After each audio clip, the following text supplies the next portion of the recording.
Good morning, everyone. Welcome. My name is Menachem Creditor. It's my honor to serve as scholar in residence and rabbi for UJA Federation of New York. We bring you Torah and music, blessing, and community every weekday.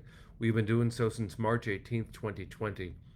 Today is February 8th, 2024. That is almost 4 years of Torah every morning, of friendship every morning. That is 988 consecutive weekday broadcasts in a row, with a community that comes together to say, as Deborah just did, Hineni. To say, we are here. We're here for each other. We are here no matter what. And every morning for the last 988 mornings, we have found each other. We have shown up for each other. It's been beautiful to hold each other up in such beautiful, traditional, and spontaneous ways. So welcome, everyone. It's good to see you. Linda and Jacqueline, Masiak and Shari. Masiak, sending love to Poland. It's been a while since I've acknowledged what a digital schlep you make every morning to be part of our learning. It's good to have you here. Deborah, sending love to Ohio, and Fabrice, sending love to Paris. Stanley, Lydia, Keith, Stacy, Candy, and Arlene. It is 988 consecutive broadcasts, friends, and day 125. Valerie, you're saying Hineni on Facebook, and Deborah said Hineni on Instagram. We are all here, present, available to each other. Natalie and Marilyn, good morning. If I missed anyone, please forgive me. I'm trying to keep up with people who are here. Lydia and Sunday, Carl and Debbie, good morning. Hi, Susan. Ayala, good to see you. Hi, Ashley, Boker Tov. Jeffrey, good to see you too. All right, let's take a breath, sing a blessing for learning, and get started. Natalie, I'm saying Hineni with you. Hi, Amy. Hi, Rosa. Helen and Bob, Boker Tov. Bob, you're in Florida today. Nice. We've got representation. Hi, Rose. Hi, Natalia. Okay, here we go.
Good morning, everybody. It's good to see you. Welcome, welcome. It is broadcast 988 of our community. It is day 125 of our struggle since October 7th. It is so important for us to acknowledge the joy, to start with the learning, to find each other, and just to say hi. It's good to see you. So let's take a breath before we even continue with some Parsha. I'm saying so for myself. I'm saying so for you. I was blessed to do some early morning learning with some supporters of UJA. Some of them have just gotten back from Israel. The stories are fresh in my heart and certainly in theirs, and certainly in the lived experience of our sisters and brothers in Israel. So just for a second, before we begin our learning, I encourage you, in whatever way you might need, just to take a breath.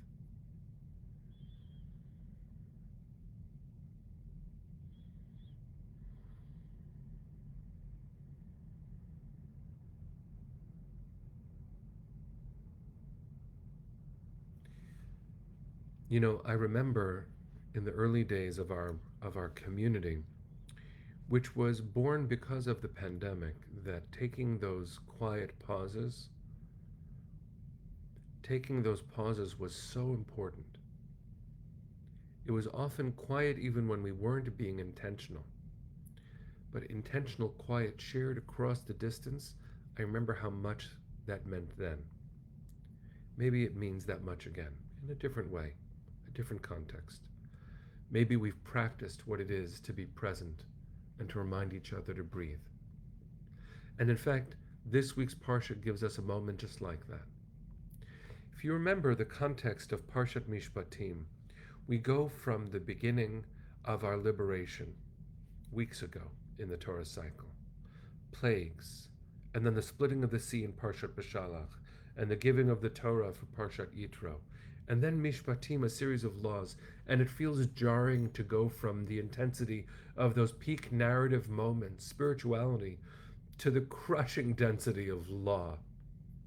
But what's really important is that tucked into the law is also a strange, strange story. And trust me that it's in the Torah. Look at chapter 24 of the book of Exodus and you will find it. And even if you know it's coming, it's weird. It's just one of those. So trust me that I'm reading from the Parsha when I say these words. After reading the covenant, the commandments to the community, and we say Na'aseh v'nishma, everything that God says we will do. We will hear it and we will do it. Or we will do it and then we will hear it. It's a fascinating, fascinating section of text. Moses takes part of the blood of the sacrifices that were offered, dashes it on the altar itself, which is a traditional thing in the ancient world to do. And then, chapter 24, verse 8. Moses took the blood and dashed it on the people, sprinkled it on the people, and said, "This is the blood of the covenant that God now makes with you concerning all these commands." And if you think that's strange, listen to what happens in the very next verses.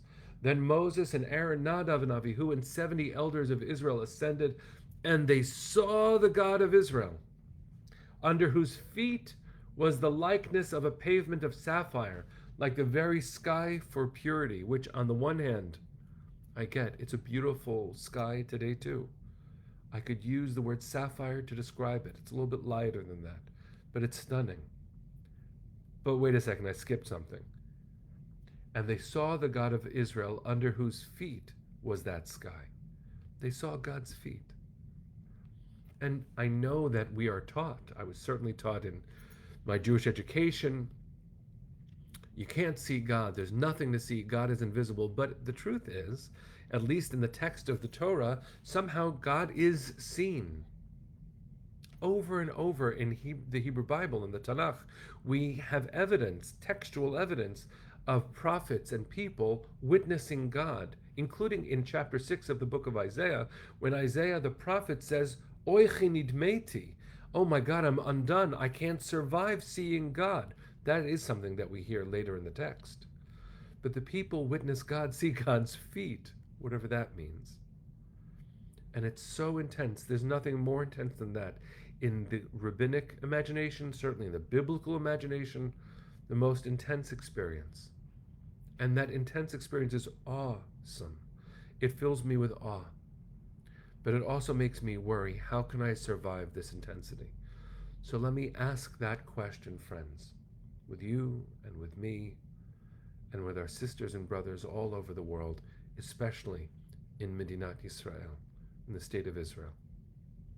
How do we survive this intensity again? 125 days. Studies have been done that show, and studies in these last days show, that our sleep has been disrupted and our dreaming has changed. How do we handle such intensity?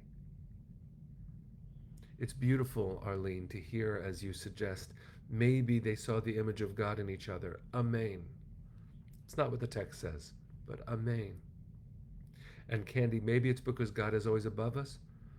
Maybe. But we hear in just last week's Parsha that God descended onto the mountain, which means God moves in space, at least in the text. Whatever we believe about God, which evolves over time, and maybe, however, God grows and evolves over time, which is a theology, tells us that we might actually have something to learn from the text, even if things have changed since then, and even if the text is only reaching for the divine. But hear the words again, and let me read one further verse. They saw the God of Israel, under whose feet was the likeness of a pavement of sapphire, like the very sky for purity.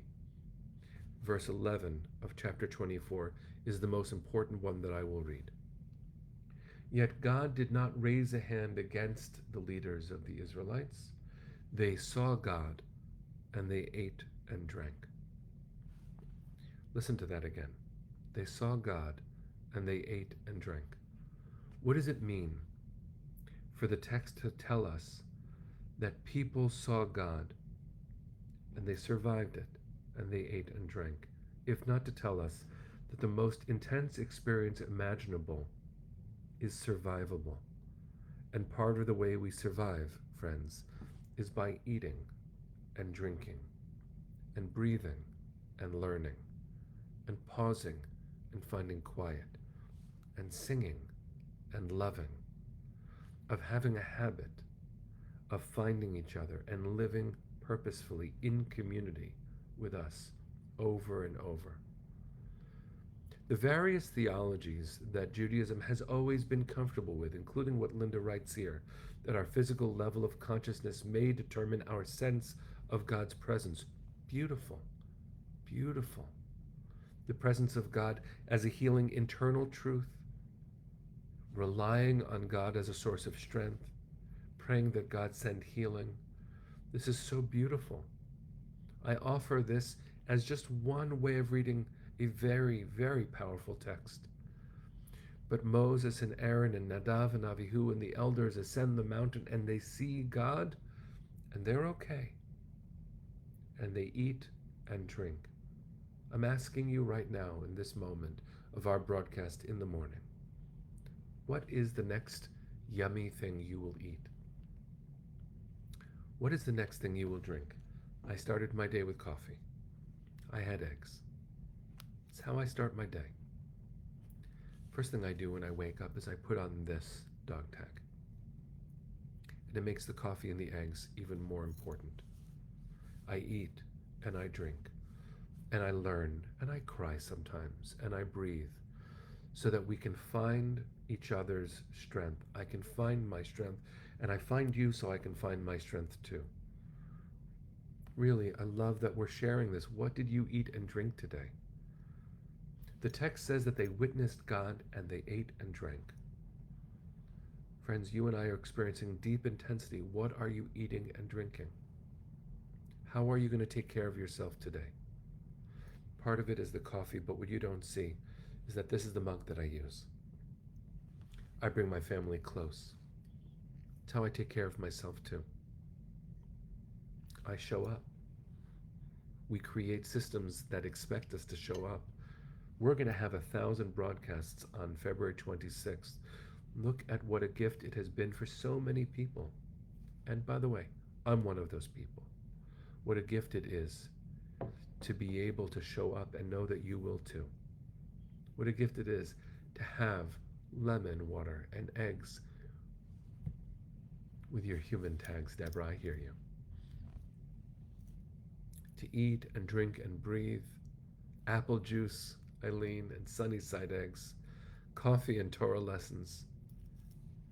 Friends, let's breathe. I invite you to do what Jenny just wrote. Reach out to others and share a cup of coffee with them. Strengthen yourself and strengthen someone else. So let's do that. Let's learn from this week's Parsha that you can go through the most intense experience, something that you've been taught is just too much.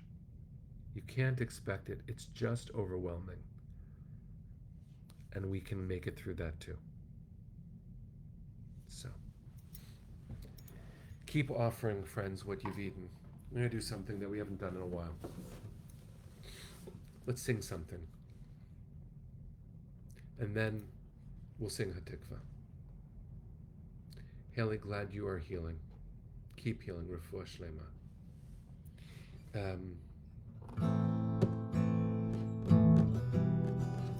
All right, this is the one that I wrote in the early days of the war. Oziv Zimratya. God, thank you for the strength. Vayil Lishua. Keep us singing.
All right, friends, with a little bit more life in our lungs, and knowing that we're going to eat and drink something good, that we're going to wake up tomorrow and do the same thing and love each other and our world with more strength, that we can make it. Let's sing Hatikva. Let's offer our hearts all the way to where they're needed. Kolon baleva penima nefesh Yehudi homia ulefate mizrach kadima ayin letzion Sophia. O lo avda tikvateinu, hatikva bat shnot alpayim, liot am chovshi be'artzeinu, Eretz Zion v'Yerushalayim. Liot am chovshi be'artzeinu, Eretz Zion v'Yerushalayim. Bring them home now. Am Yisrael Chai. See you tomorrow, friends. Take care.